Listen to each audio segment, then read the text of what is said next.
It is Sunday, February 15th, and it's getting pretty late with Jake Landau. This week we have a returning guest for you. He is a councillor in the city called the County of Brant, which used to be a county until it was amalgamated under Mike Harris. But they kept the name county, so they're still they're a city, but they're called the County of Brant. There's no upper and lower tier. But anyways, he's one of the city councilors, and he's been on the show before, and we're having him back again. Lucas, great to see you again. Yeah, great to see you as well. Happy to be here. No, yeah, it's absolutely, and yeah, I gave the whole rundown on that name verse structure confusion. Doesn't really matter, but generally, how are things going so right now in Brant? Good, very good. It seems to be I think this is one of our topics later on, but a bit of a by-election season in Ontario, and the County of Brant is included in that. We have a by-election going on in Ward 5 here. Oh, fun. So, I mean, Yeah. I wasn't aware, but I was like, damn, is there like a provincial or federal riding that's vacant there too? And then they're like, no, it's one of your fellow city councilors. Yes, Yeah. yes, precisely. Where about in the county or city count? The more I think about it, the more I screw myself up. But where about in Brant is Ward 5? Ward 5 would be the southeastern, largely the entire eastern side of the county. Oh, fun. I think it's probably the largest ward by area. Hmm. I Um, assume they're all about even in population. Roughly, I believe wards 2 and 3 Paris now are a bit bigger in population than the other three. When was the last time there Just was a on basis of realignment? growth. The last realignment I believe was we had a report about this a little while back. 2012 perhaps. Okay, so We things looked can at doing a fall a bit realignment. out of because Yeah. I think that's 2 cents ago. Yes. So we're looking at doing a realignment in the next term of council. Hmm. Fun. So So, yeah. but At oh that yeah, time as well, hopefully we'll look at changing our council structure as well. I've been an advocate for reducing us from two councilors per ward to one councilor per ward, and that be a full-time councilor. So and keep the same ward structure, and then instead of two part-time counselors, you would just have one who's paid full time to work full time. precisely, I think the taxpayer will get more bang for the buck for that. I Um, I can appreciate that, and the population size of Brant as a whole, I think, is what, about 40,000 people. 40,000 as of the last census, in and around we're probably hitting around 45,000 these days. And how many wards are there in total? 5 wards with Okay. two councilors each, so 11 including the mayor. Okay, so going from 11 to 6. And in Toronto, didn't particularly appreciate the Thanos snap, but those were already in 2018 pretty overworked full-time counselors. Yep. Like, for considering the population size, I think that makes a fair bit more sense for Brant. I see your case there. But how do other counselors feel about that suggestion? We haven't had really a formal discussion on the topic at council. Last time the redistribution and realignments of boards came up, we decided, based on public feedback, to put that to the next term of council. So we didn't have an in-depth discussion. I suspect some of my colleagues are in favor, some of them not so much. I mean, the part-time counselor role works really well for, I mean, many of the folks who are on council, right? People who are late stage in their career, work for themselves. I think it doesn't work so well for folks like And if both myself or people some in of a my other. ward want to stay, then it'll certainly cause a little bit of upheaval. Oh, for sure. But especially when I think we're probably going to be seeing a decent amount of turnover in the next election. I think a number of my colleagues have been around a number of years, so um, I don't think we'll see everybody running again. So it might be a good time to do it, but we're just not at that point. So And I appreciate your the strength of your perspective on this one, because I do see the merits, mind you, of like at a higher tier of government of having multi-member constituencies where they're all full-time members. But that's for things like, say, single transferable vote at the federal level or at the provincial level. In a smaller city, single tier government, I think that it can. I think you agree. Well, it is your point after all, so Yeah, it's a different context.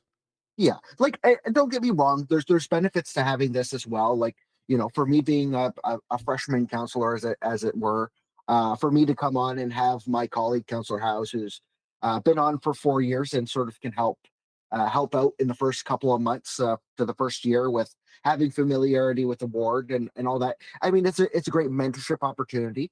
Um, but I think you could still probably get that even with there being just other members of council on board. So, How much um, would it be fiscally possible to keep 10 but have all of you be full time? fiscally possible, sure. I mean, the salaries of council doesn't make up a terrible amount of the budget, but I don't think there's enough work per se to justify 10 councillors for a population of 50,000 people. Now, our neighbors, the city of Brantford, which is a different single tier municipality. They're a city of 120,000 people. I think you could justify 10 full-time counselors.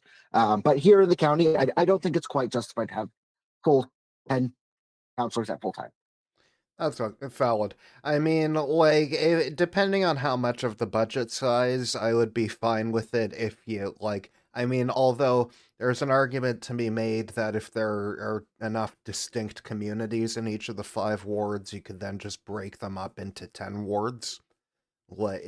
So yeah, obviously it's a pretty contextual argument. I'm sure that council will enjoy having that discussion in the next session after this one. But one thing I did want to ask is, are you planning on running for a second term? That's something that I'm still undecided on. Hmm. What I've told folks is I'd always love to. I'd love to continue. I absolutely love what I do and serving the community like this. But there are just realities that it's not well set out for folks like myself who are earlier in their career. I have the issue these days now where with the council position, I'm too senior for junior roles, too junior for senior roles, and I'm kind of caught in the middle there.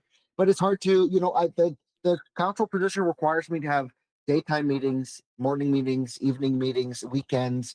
Where do you fit a normal 9 to 5 in there? It's next to impossible. So just this beginning of this year, I've had to step back from a number of my committees and say that I'm taking a standing leave from one of our standing committees just because like I have to fit a normal job in here somewhere. And So that's one of the fascinating things to me about like part-time politicians, and that's not like derogatory. It's that it's literally a part-time role, paid part-time. mhm, It is just it can't work.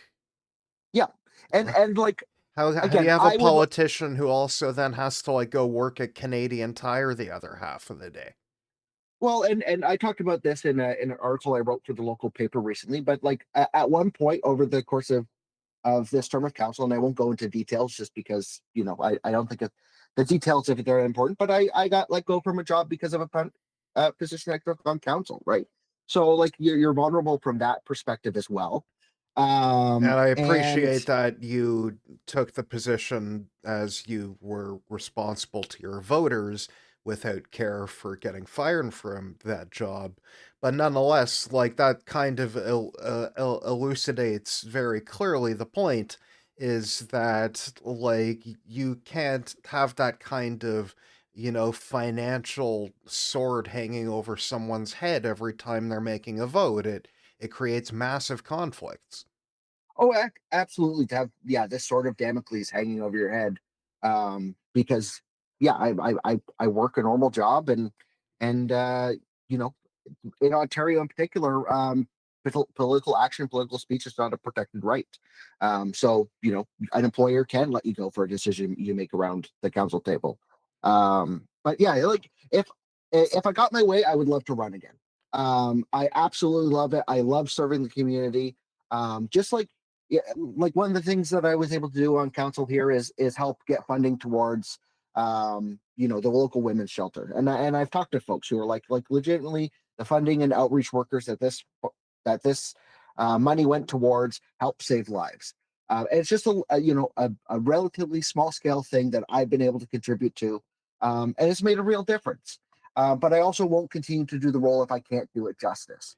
And I feel like you have to be able to dedicate the time to it in order to do it justice. So we'll see where I get to. I'll have a decision made by the time we get around to May or June, in and around when nominations open up. But yeah, if I have my way, I'd run again. But we'll see where we end up. Well, if you're running again, we'll have you on to talk about that. And if you're not running again, then we'll also have you on to talk about retirement. But For either sure. way, we'll have you on to talk about it. Not Yes, not retire at not the that we're even close to the end of our front half here yet, though. yeah We're still retiring at the going. ripe old age of 30 here. I mean, So I'm 26 and I feel old at some points these days. Like with uh, on Twitter recently when we were all mocking Tate McRae because she did the video for the U.S. Olympics team, and then she was like, hey, don't be mad at me, Canadians. Y'all know I'm Canada down. So then everyone just kept repeating that by posting increasingly obscure Canadian things. I completely missed that trend. I'm going to be Ah, honest. damn, that's I've been off. I've not been on Twitter very much as of late because of um, everything going on I with that platform. did they not do it on Blue Sky too, or any other things?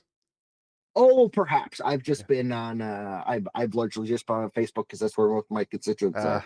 So yeah. yeah, valid. I mean, but anyway, like, so it's like I just kept on feeling old because there was a bunch of Yes. those public service announcements from concerned children's advertisers, like the House Hippo, and Oh yes, yes, and the TV that talks to you and says you're smarter than me. What? yes. I still leave out crunchy peanut butter just for the house post. So I actually got a House Hippo TV shirt recently. I don't know how they licensed that because I don't know who owns the intellectual property for the House Hippo. The people they no longer exist. Concerned children's advertisers. They're still children's advertisers. They're just not very concerned anymore. They're like, no, wait, no. do we really like? I remember like all these ads. They would tell kids like, "Oh, be yourself. Don't let advertisers try to change who you are as a core person." And then I think all the advertisers who funded these PSAs were like, "Wait a minute, don't we want That's not the kids message we to want. Yeah. be like stupider and like more like insecure about themselves? I think we're making them too impervious to consumerism." uh yeah, that's how you know that not everything back then was a better time, but that part was a better time. They at least had to pretend. Yeah, before the they got, what's the term, the regulatory capture there. So or Yeah. just like advertiser capture. Yeah, and also people were actually watching Canadian content because we Yeah. still had Canadian content. We had cartoons from wonderful people called Nelvana. Yes. Yeah. Like the people were posting to like clips like Babar the elephant and like Tintin. Like it was fun times. Anyways, Yes. uh, back to other things happening in Brant. What's been coming before council recently?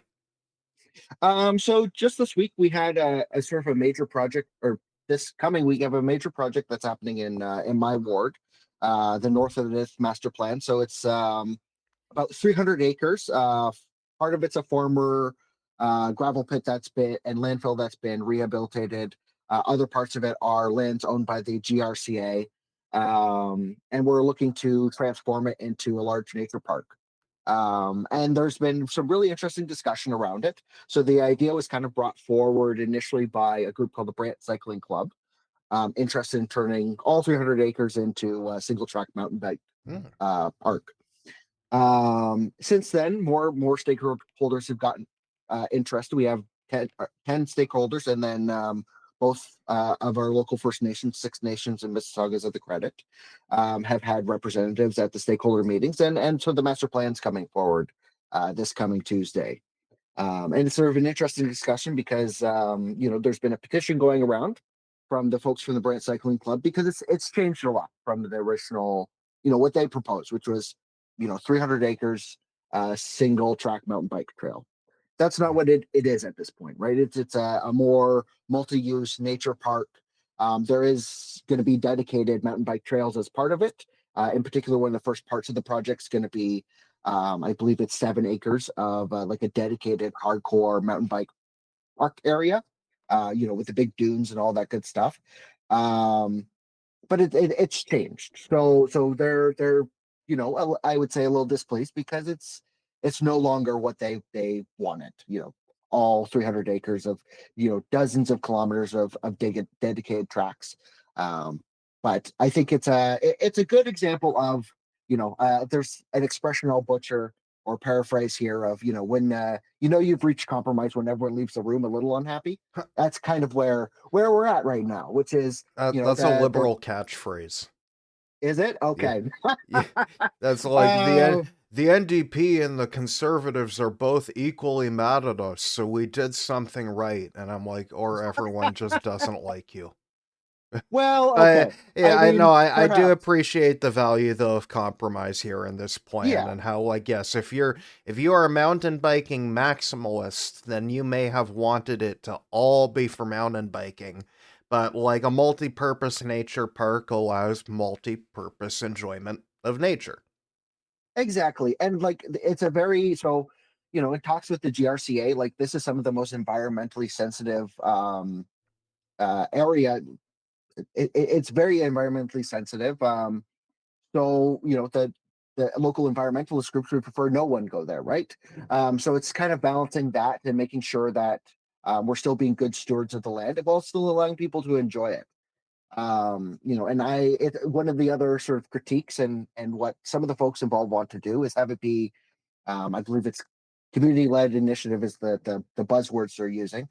So have the community groups take it over, take ownership of it, take the liability of it, and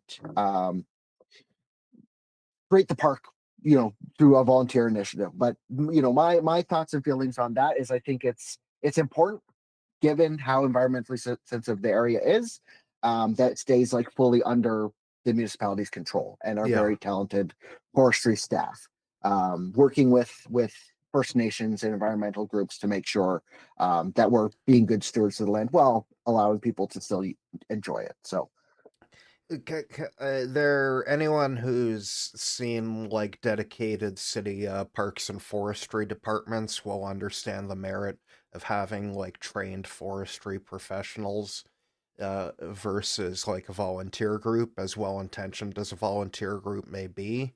And a volunteer group can attempt to hire forestry professionals, but it's a financial commitment.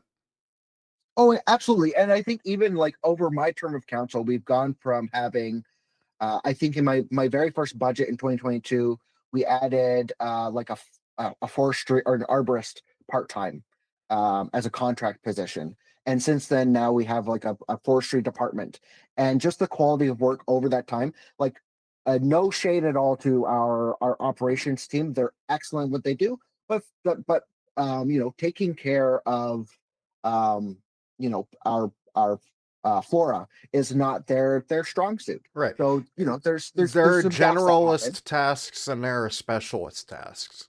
Yeah, It, and now that we have like an excellent forestry team, like I think we're doing an excellent job at being good stewards to our natural environment, and so I'm reluctant to let that go out of sort of the control of our really talented professional staff. It's like with construction, there's a lot of things the general construction crew can do, but if you're talking about like wiring and electrical work, that's when you call in the Sparky.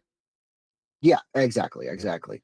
Yeah. So, but yeah, hopefully that nature park will materialize because it does sound like a nice place. And like, while I do respect like the ecological sensitivity of certain sites, I also think it's important to give people personal experiences with the environment that is to show them why it's worth protecting. Like Toronto has like a wonderful ravine system. Like we call ourselves essentially a city within a park because of the fact that all of this park like land like enshrines and enwraps the city of Toronto. So Mhm. like it gives a lot of people an appreciation like for the parks and the rivers and the tree like it because they can actually go walk through it on their daily life and like experience it. Mhm. Like I was just in the UK last year with my in-laws, and like again they also do like a great job at having these fantastic urban parks, and it helps people appreciate, even those who are locked in an urban core, appreciate the nature around them, and the value of protecting that environment. It's not just us rural folks who get to see it every day, which is good. I know, and it's an interesting thing for me because on the one hand I live in like a pretty dense townhouse complex, but I also have like pretty wide and expansive like city parks like instantly accessible to me in a very short walk. So like that ability to like match density like and put a lot of places for people to live beside, big parkland that's accessible to all of those people, I think is like the peak of urban design. Mhm. Well, and it's an interesting dichotomy because, Paris and the county at large, but Paris primarily for now has felt the biggest impact of it, has been growing a ton. And a lot of that are folks who are, Toronto GTA expats, right? Folks who have come in, and then there's an interesting sort of um experience a lot of those folks have, where like we're out in this more rural area, still on the 403, so accessible to everywhere where you'd want to be able to access, but we lack the same easy access to facilities that you would in Toronto, right? We have people who are looking for indoor pools or indoor facilities, but even from the standpoint of, and why I think this nature park project is going to be so important for the town going forward.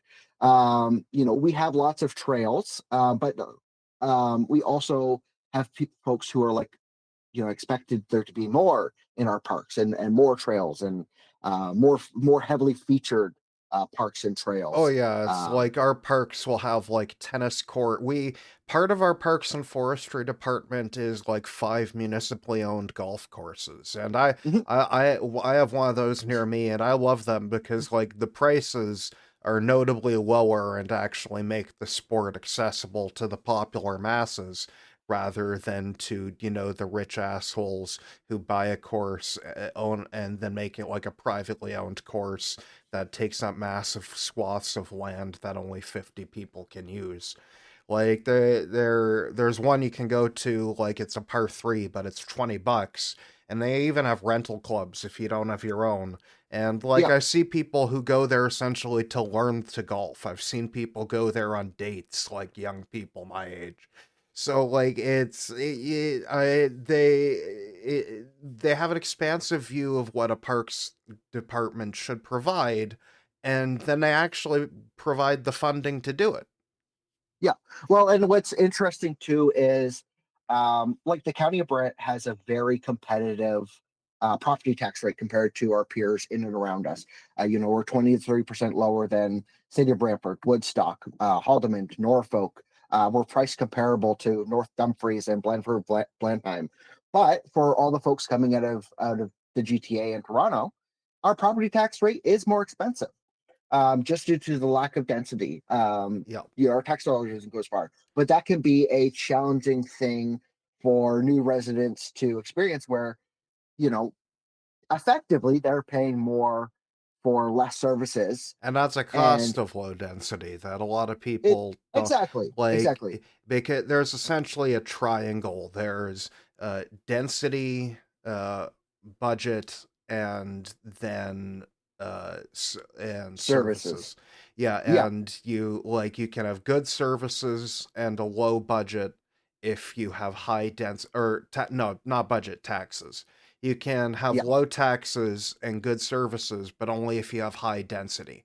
Because like running like pipes under the road for like sewage and for water is expensive, but the cost is more easily spread when you're running a pipe to a tall building full of a bunch of people than a single detached like mansion.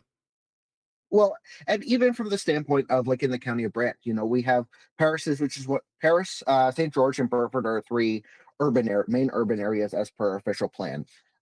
Paris has a water treatment plant that they'll handle a little bit more growth. We're in the process of building a water treatment plant that's about $150 million in St. George. That's going to facilitate about 5,000 more homes. We've just had a delegation at Roma this year to the ministry saying, like, in order for us to do the upgrades for the Paris water treatment station, that's going to be $225 million. And then there's still Burford to deal with, where if Burford's going to grow and develop, it needs a water treatment plant.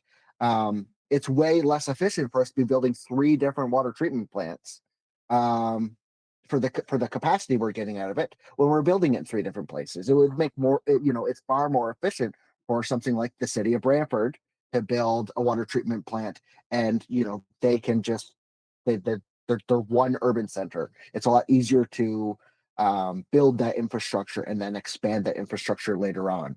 So that's something to consider as well. Just not even from talking about going from single family homes to apartment buildings, but just how those single family homes are organized within the municipality. Us being very geographically diverse, we struggle with that. And I mean, we hardly have it the worst. I mean, northern municipalities have that issue like tenfold.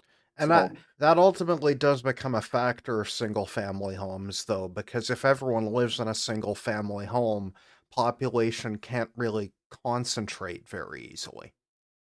oh, absolutely. I mean, I think there's um yeah, again, I think we need to do better at looking at peers across the pond in terms of how we do urban design, because I've been to these little towns out in Europe, and it's not like they lack the small town charm, No, but but they allow broad density in terms of, like, everywhere can be zoned there 4 are to 6 places stories. there are places in Northern Europe the same size as Brant in terms of population that have like trams and metro subways. Like it really is like a matter of perspective and urban planning. Exactly. So that's something I hope we can continue to improve. I think at least our official plan is a step in the right direction.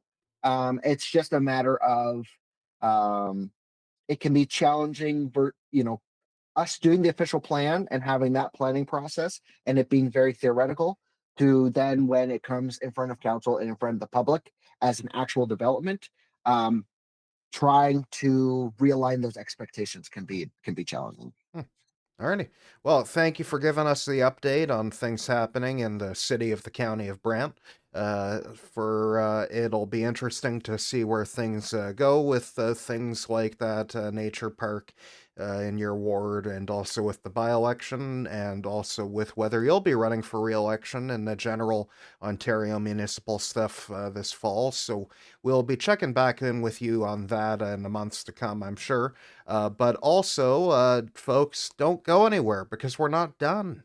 No, Councillor Lukas Oakley is going to be coming back soon after the break with our three headline topics to talk about them. So don't you go anywhere. We'll see you in a sec. Today's episode of It's Getting Pretty Late with Jake Landau is brought to you by me. Folks, all of my work is available for free with no paywall at jakelandau.ca. But in order to keep writing and recording, I need money, because money is what makes this show go round. So, if you enjoy my content or find it informative, please consider a paid subscription at jakelandau.ca/subscribe. And please leave a 5-star rating on the show in your favorite podcast app, be it Apple, Spotify, or a secret third thing. Thank you, and enjoy the show. And we are back from the break with our guest, Councillor Lukas Oakley from the city of the County of Brant, talking about our 3 headline topics of the week. And our first headline topic is from CBC News from the Politics Bureau, reported by Darren Major. The Supreme Court of Canada has nullified the results in one riding from the last federal election from last May. Yeah, I have to The say, one that was won by a single vote. And Yeah. then people came out and said, hey, we mailed in our votes and they weren't counted. And Elections Canada was like, yeah, sorry, we made a boo-boo, but we can't fix it. This is a case where, and I think it was said well in the article. You know, our government institutions, like people are very skeptic about the government right now. So everything that we can do to reassure people that our institutions work properly is something we should be doing. So I haven't really been following it that close, and as it goes through the Supreme Court and back and forth, or through the courts. But when I saw this result last May, I mean, I couldn't see how this would go any other way in terms of, like, if you have an election that was won by one vote and then a bunch of controversy over votes being counted successfully, like, The problem my isn't actually you know even the one vote, though. Like, if there was no problems in counting the votes, then a one-vote victory is okay.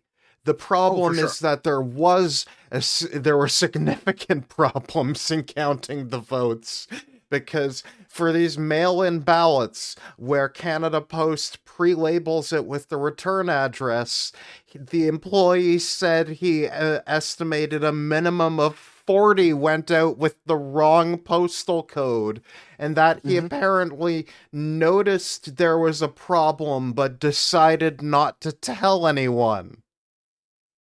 Yeah, that's what I think it's one of those things where there's a German word for it, where it's someone else is going to take care of this for me. I don't know the German word. They have a lot of words for obscure situations, but yeah, probably would have been great if they said something or had done something about it at the time. But I just, even from being the perspective of the candidates involved, like, I would have thought, I would like to think, if I was in that situation, that I myself would request for a by-election or something, just because, like, you want people to be confident It's in funny you those say that, Lucas, results. because at the time I wrote a column in May saying this result is illegitimate. Tatiana August, you need to resign. I would like to take this moment to say to everyone listening, I told you so. I told you so. Well, Jake this was right. Jake was right. this is quite a lot of by-elections going to be going on now, federally and provincially, with this also being added to the docket there. So, well, because there's still legitimacy issues, because people are rightly going to say, well, how many close votes did the Liberals just have in the House within an MP they apparently shouldn't have had at all? That's actually the funny thing. The Supreme Court only agreed to hear and then heard the arguments of the case on the 13th, 2 days ago, on Friday. And then they issued a decision after hearing the case within hours, which is normally unheard of. Usually it takes weeks, if not months, to get the actual decision out from a Supreme Court case. But I think they understood that there's a significant problem with letting an illegitimately emplaced MP continue to have voting rights, to continue to provide confidence. When you consider just how borderline the government is to having, gotten how close they are to, if they find a couple more MPs to cross, or win in I where don't was it? think they're anything Edmonton, close Riverbend. to a functional majority because they're now back 4 seats from one.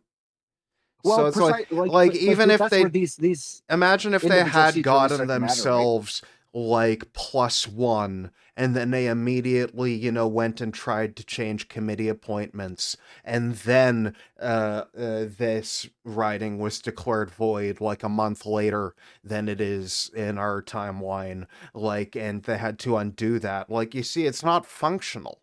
Like, it's not a Yeah, functional majority. Like, it's essentially like what he's governing as now, a strong minority where you don't feel the need to bargain for support in any, significant way. You just go and occasionally throw some meat to the wolves.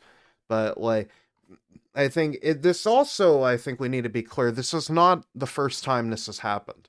In 1988, there were irregularities in the riding of York North, and then a by election was run in 1990 as a result of court decisions saying they had to rerun it. So, like, it's not the first time that the courts have said, hey, this election wasn't held fine enough by our standards on the night in question. You have to redo the contest for that riding in a by election. The court has apparently informed the Speaker of the House, and I think the vacancy is pretty much automatic. She's gone. I know Tatiana Augusta, the liberal in question, put out a statement. The Bloc candidate also put out a statement. I don't know if both of them are going to run again, but I think they will probably both run again. But Lucas, one of the things that was interesting here is that, like, the Supreme Court justices in Canada seem to have very little patience for the arguments of the Liberal candidate MP, well, now ex-MP's lawyer, uh, because that lawyer tried to argue to the Chief Justice Richard Wagner that the people were not prevented from voting, and then he said, as you said, the hold on, the purpose of the law is to promote public participation at a time in history when institutions are under strain. And then a second judge, without even asking the lawyer a question, said it's clear the responsibility is not with the voter, but the problem was Elections Canada. Like, Mhm. and when the judge starts interjecting to criticize you before the lawyer even gets a chance to say anything, that they're not happy. No, no, not at all.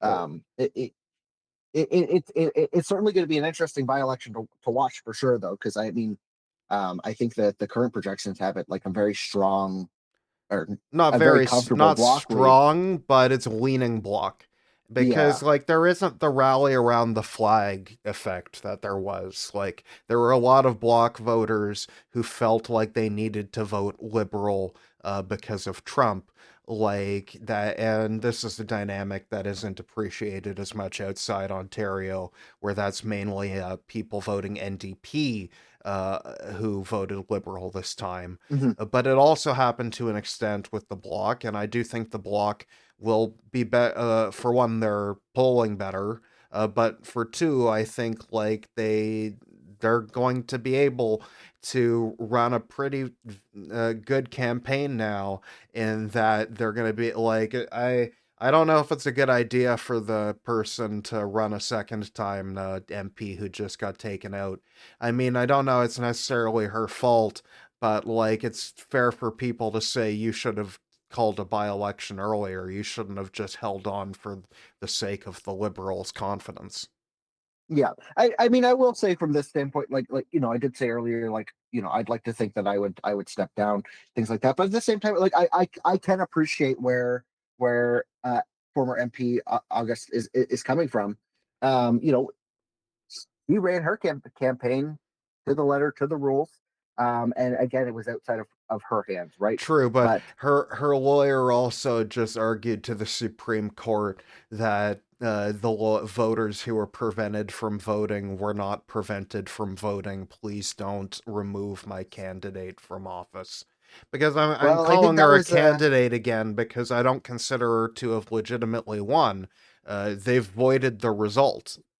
Like I think that was a spaghetti at the wall kind of moment there for the legal team. I know but nonetheless, like when they're your lawyer, like your personal lawyer, then you are responsible for the arguments they make that then get reported in the CBC as laugh at them quotes.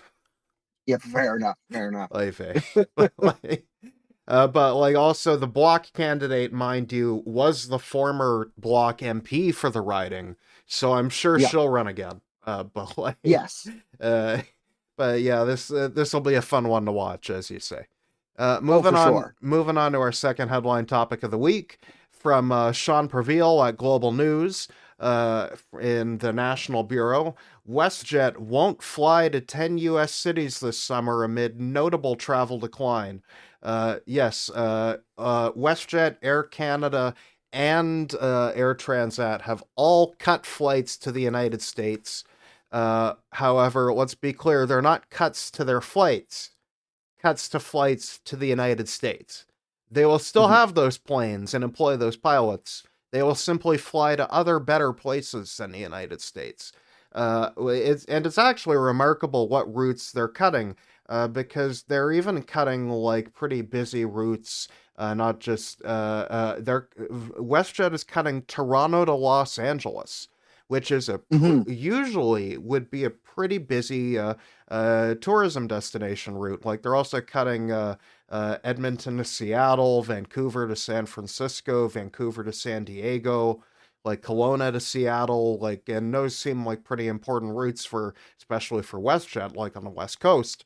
But like in general, like Canadians really just do not want to go to the United States right now.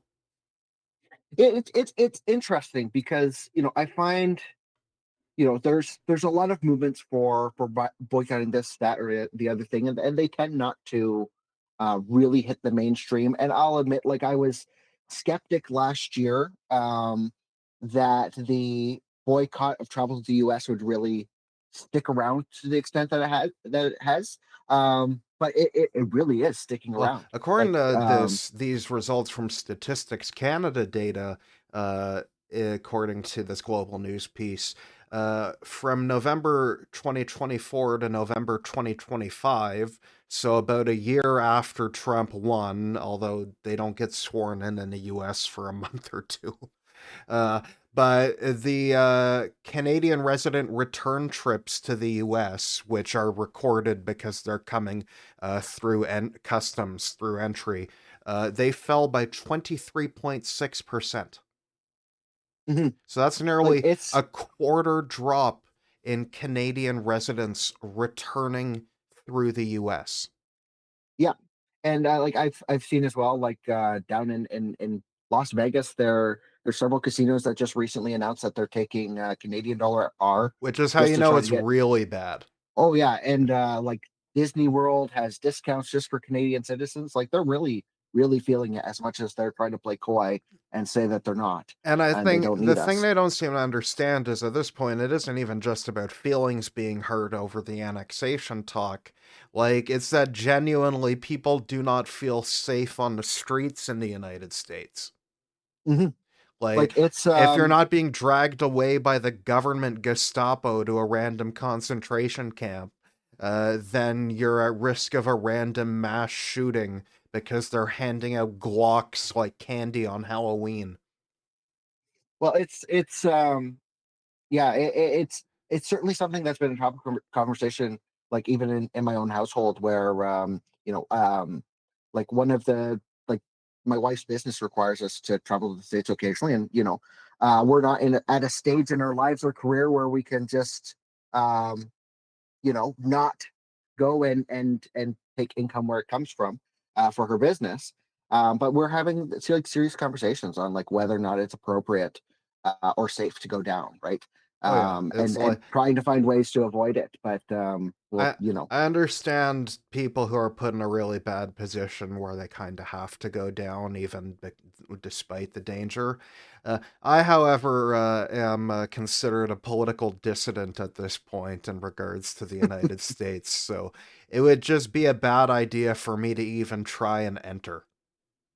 like my own cousin like just had her first kid, and I'd love to go down and visit them. And but when we'll be able to do that, I don't know. I've been telling people it is better to, if they're a U.S. citizen, it's better to make them come up and visit you. Oh, for sure. And I mean, they're dual citizens, so Yeah. they Oh can yeah. come up whenever they please. And So that's the thing,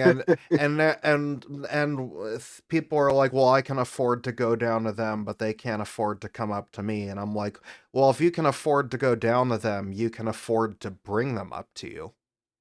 mhm, Like, this is for the sure. thing. No, I'm Yeah. not telling anyone to cut off their family, but literally for the exact same amount of money, you could have them come visit up here and then get to show them how cool this wonderful place called Canada is. Like the I, you, to be fair though, there are some, I would say, some, in particular, to use my family member as an example. There's challenges traveling with young kids, or like I if know, your family members in the south are older in age, sometimes travel can be challenging too, right? So um I know there's, but also at a certain point where we can, there, yes, there are people for which every one of these excuses is true, but also at a certain point, I think some people just want an excuse to go without other Canadians being mad at them, even if they didn't really need to go. Am I but wrong? I think it's I don't disagree. And I think it's in itself. I think just ultimately it's sad, right? Like um you know we have had a very good relationship with our southern neighbors, and financially, socially, environmentally, so on. And it's disappointing um that things have gotten to this stage where, yeah, like all these airlines are suspending flights. I saw something that was just kind of inexplicable to me recently, where I saw another article where airlines are increasing the price of their flights because sales are low on those flights, which seems like like not the right incentive to help fill your flights. But their justification is otherwise the flights aren't financially viable, so they're increasing the cost of flying to the US as well, even on some of Yeah, they're like, if these it's flights that just are five of you being business maintained. people on this flight, then you're going to pay appropriately. Well, I think what's incredible though about this in this piece is like they're very explicit, both like Edmonton International Airport and WestJet, that like this is not a demand drop; it is a Mhm. demand for the United States drop. Yep. Like the senior communications advisor for Edmonton International Airport says domestic travel continues to grow, and we're seeing travelers shift towards international sun destinations. Like I do wonder if we're gonna be seeing like airports reconfigure, because like in Canadian airports, for people listening from abroad, they're split into three sections: domestic flights, normal international flights, and then transborder, which goes from US and Canada, because they'll usually be US border pre-clearance agents, so you don't have to go through customs when you land. But I wonder if they're going to be reducing the transborder section and just increasing like how many of those gates at a lot of the big airports in Canada are used for normal international flights instead. Yeah, I mean, if the specific travel to US demand decreases, I would have to imagine that, I mean, the airport, after all, is going to look to maximize the revenue however they can, right? So if Right. they're It going to get doesn't make more sense to folks moving have through. a bunch of unused gates. That's like slots are pretty heavily bid upon commodity in the airline industry for at Mhm. airports. So it's like if more flight demand is going, and what's funny is WestJet agrees. Their comment. here was to the globe. To global was that demand for all of these for domestic and Caribbean and Latin American and transatlantic and transpacific, it remains strong. And the most damning quote here for the United States: as such, WestJet has redeployed its fleet by increasing capacity on routes Canadians want to fly. Mm-hmm. Like, Well, like from the that's domestic, the official WestJet quote, word for word. They're like, yeah. they're not canceling flights. They're redeploying planes places people actually want to go. Well, like this past year, for example, I was talking with an event organizer. They put on an event in Paris called Paris Drinks Fest each year, and like they had like a really good year last year, and but it was interesting where like competition for those types of events is like really strong right now, because so many people are interested in traveling locally that even like before when they would be the only folks to have their headliner playing in Ontario over the summer. Now their headliners playing multiple places in Ontario just because the demand's there and people are interested Yeah. in staying local to see local music. Oh yeah. So It's like it's I want to get out to Banff. I was just in Calgary, but I didn't have enough time. I want to make like Banff and Lake Louise and all of that like its own proper trip. But like one of the great things, the final bit they end off this global news piece on is like WestJet is increasing like they're increasing flights to like rural locations. They're putting in like a daily one between Calgary and Campbell River, BC. And they're also going to be doing weekly flights from Calgary to Sault Ste. Marie and to North Bay in Ontario twice a week. mhm. So like that's great. Like Yeah, oh yeah. I'm sure the Sioux appreciates that, and I'm sure North Bay appreciates that very much. And like I think like if we're like redeploying these resources to help tie Canadians closer together, I think that's a wonderful thing. Oh, absolutely, especially given how how much travel accessibility was reduced, like when we did things like privatize Air Canada and privatize CN Rail. How much of those rural communities lost out. It's good to see Oh, yeah.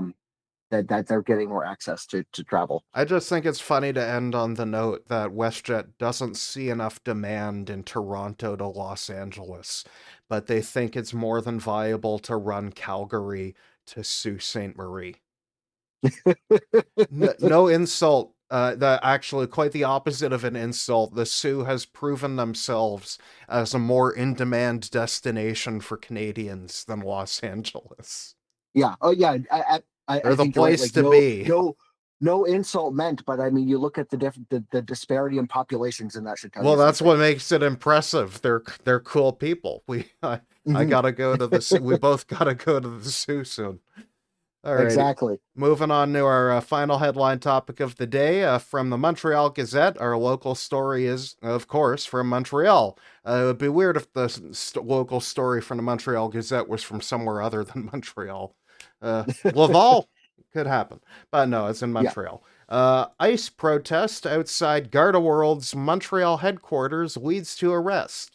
By Leora Schertzer. The Montreal based security giant Garda World is reportedly helping staff the Florida detention site, or as I call it, concentration camp, known as Alligator Alcatraz. Now, Lucas, I don't know about you, but I think fascism is bad. Dragging people off the streets to black site concentration camps is bad. And I think the Canadian government helping such a regime or allowing Canadian companies to help such a regime is bad. Uh, would you agree? Yeah. You're not going to get any disagreement from me on that. Cool. I mean, there's also I'm forgetting the name of the company right now, but the Brampton Yeah, manufacturer of Rochelle. Yeah, yeah, some of the armored vehicles that are being used which I've written by about. ICE. Yeah, Yes, yeah, yes. yeah. So it's yeah, I think it's the Canadian government should not be allowing these types of services and products to be sold to ICE. Particularly not in this moment when they're acting a bit as a secret police And we wouldn't be to alone on to that. kidnap Yeah. to kidnap citizens of their own country, Well, or execute them. about 1,000 Montrealais protested against the provincial government's investments in Garda World and Garda World in general outside the company's headquarters near Place Vertu in the Saint Laurent Bureau on Friday. The protest also drew members of Quebec Solidaire, who are the left wing party of the Quebec National Assembly, also members of Amnesty International, and also members of prominent unions in Quebec's labor movement. And obviously, people are upset. They're upset that a Quebec company is helping in general, but they're also Quebec. That money is getting that company's getting money from the Quebec government. One of the protesters said, "I cannot live knowing that I'm helping subsidize some of the worst crimes possible so close to home," which, I appreciate the passion there, Lucas. Yeah, I think it's like totally inappropriate that any government funds are going towards helping ICE operate in the U.S. Um, and further, just any government support right now for the more unsavory actions that this U.S. administration is taking. I recently scheduled a meeting with my MP just to chat about the message that Pierre Poilievre put out in regards to the capture of the Venezuelan president. Like, you Kidnapping people is okay if they question U.S. hegemony. Well, yeah, kidnapping's bad. Kidnapping a head of state, whether we recognize them as legitimate or not, is inappropriate, and it opens up, like, especially for the leader of the opposition of Canada to go and condone it in a way that, in my mind, that type of action and condoning it, it legitimizes the invasion of Ukraine. It legitimizes the theoretical invasion of Greenland. It legitimizes invading Canada. It legitimizes invading Taiwan. As soon as we start ignoring international law and people's rights, like, it's a road to hell. So, I think it's completely inappropriate for any part of our government to be supporting any violation of international rights or law, whether it's the ICE killings or things like the capture of the Venezuelan president.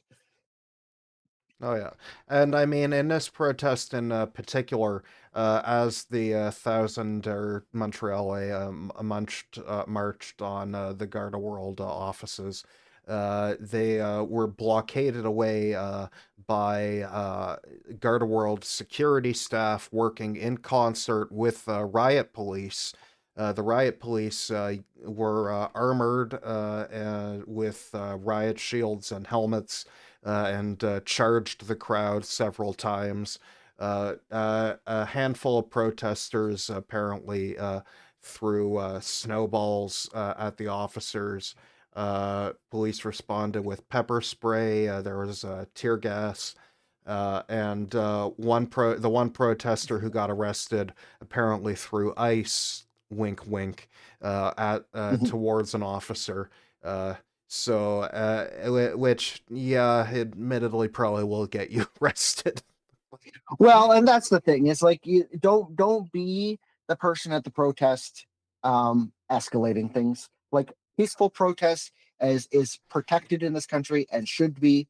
Don't start I throwing think it's things at fine people. to throw snowballs, but ice, because the thing is, like, if someone threw ice at my head, then yeah, I would consider that assault. But like if someone threw a snowball at me, like I'm not gonna press charges. Like that would make me look like a wuss. Like idea about like what am I gonna start pressing charges against every 6-year-old in Montreal who goes out to play in the snow with their friends?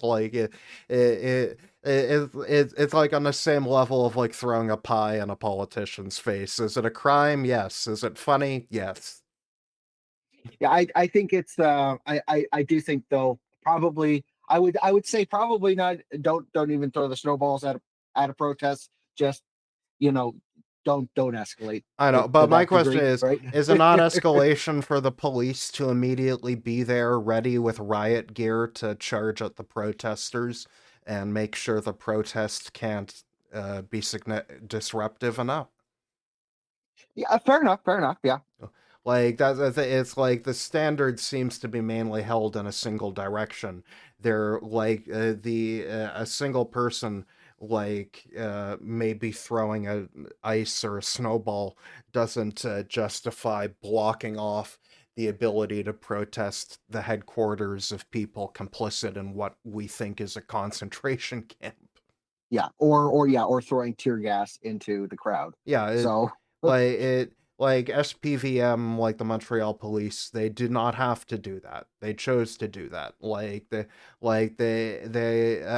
clearly Garda World has their own security forces. I don't think they necessarily needed police help, but what the police provided more than physical assistance was the ability to act with impunity. yeah. Well, and the police are meant to be at protests as a neutral party, right? To keep everyone safe. But I mean, I can tell you as well. Like I during that um hateful million person march was that 20 September 2023 was when that took place. I saw similar things, right? Where I was there with counter protesters, protesting for the rights of trans kids, and meanwhile, I saw members of the local police force taking selfies with Oh members yeah. who are there with the hate I was march. at the counter protest in Barrie and I got assaulted by the hate mob.